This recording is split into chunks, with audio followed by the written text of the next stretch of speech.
అమాయకమైన యువతీ యువకులను ఆసరా చేసుకొని కొందరు దళారులు భద్రాద్రి కొత్తగూడెం జిల్లాలో చాలా దారుణమైన విషయం ఏంటంటే ఉన్నత చదువులు చదువుకున్నారు. గ్రూప్ 2 ఎగ్జాము, అదేవిధంగా సింగరేణిలో ఉద్యోగాలు ఇప్పిస్తామని భారీ ఎత్తున వసూళ్లకు పాల్పడ్డారు. ఇది చాలా దారుణం.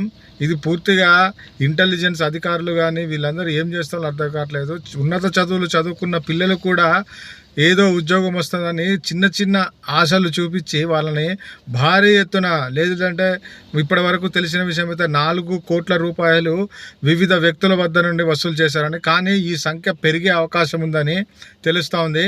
వెంటనే ఉన్నత స్థాయి సమీక్షా సమావేశం ఏర్పాటు చేసి ఈ యొక్క స్కామ్లో ఉన్న ఇంకా చాలామంది వ్యక్తులను తెలుస్తూ ఉంది.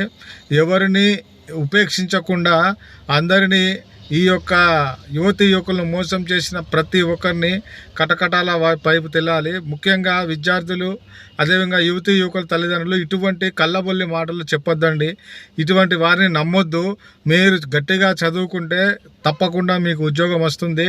అన్ని విషయాలు తెలిసిన మీరే ఇట్లా నష్టపోయి మీ తల్లిదండ్రులకు ఈ ఆర్థిక సంబంధమైన విషయాలలో చాలా ఇబ్బందులు ఎదుర్కొంటున్నారు. ఇప్పటికైనా దయచేసి గమనించి పోలీసు అధికారులను వీరిని కఠినంగా శిక్షించాలని భారతీయ జనతా పార్టీ తరఫున డిమాండ్ చేయడమే కాకుండా దీనిపైన మేము కూడా ఒక ఆందోళన కార్యక్రమాలు రూపుదిస్తాం. త్వరలోనే దీని యొక్క విషయాలను పూర్తిగా తెలుసుకొని మళ్ళీ మీ ముందుకు వచ్చే ప్రయత్నం చేస్తాం.